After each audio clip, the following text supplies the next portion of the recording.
আসসালামু আলাইকুম প্রিয় এসএসসি 25 ব্যাচ। আর মাত্র কয়েকটা দিন অতিবাহিত হওয়ার পর তোমাদের পরীক্ষা।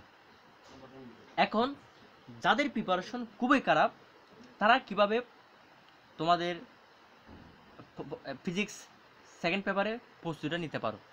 তুমি চাইলে মাত্র 2 দিন পরিশ্রম করে তুমি 100% প্রিপারেশন নিতে পারো। কিন্তু কিভাবে?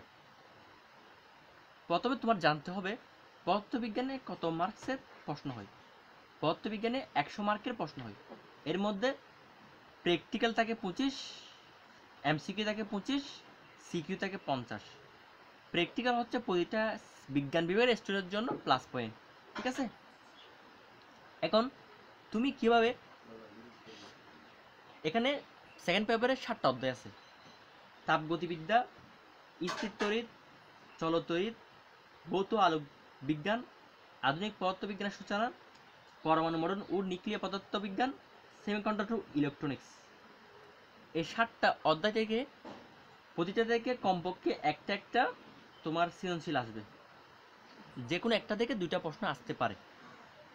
এখন তোমার সৃজনশীল পরীক্ষা প্রশ্ন আসবে 8টা, লিখতে হবে কয়টা? 5টা। এখন যেহেতু তোমার মাত্র 2 দিনে তোমার পুরো ফিজিক্স সেকেন্ড পেপার শেষ করতে হবে, তাই তুমি মোটামুটি যে কোনো 5টা অধ্যায় তুমি ভালো করে দেখো। যে কোনো 5টা অধ্যায় যদি তুমি ভালো করে দেখো, দেখবে তোমার পরীক্ষায় কমন চলে আসছে।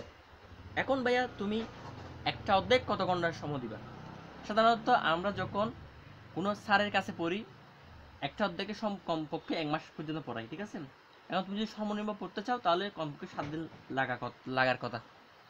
কিন্তু এখন যেহেতু শেষ টাইম, মাত্র 2 দিনে শেষ করতে হবে, তুমি একটা অধ্যায়তে 4 থেকে 5 ঘন্টা সময় দাও, মোটামুটি 5 ঘন্টার মাধ্যমে শেষ করতে হবে। এখন বলতে পারো ভাইয়া 5 ঘন্টা কীভাবে শেষ করবো?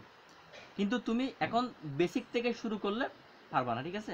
এখন তোমার মোটামুটি অনলাইন থেকে বা ইউটিউব থেকে তোমার যে কোনো একটা অধ্যায় নিবা, মনে হয় তাপগতিবিদ্যার 1 শট এমসিকিউ এবং 1 শট সিকিউ দেখে নিবা।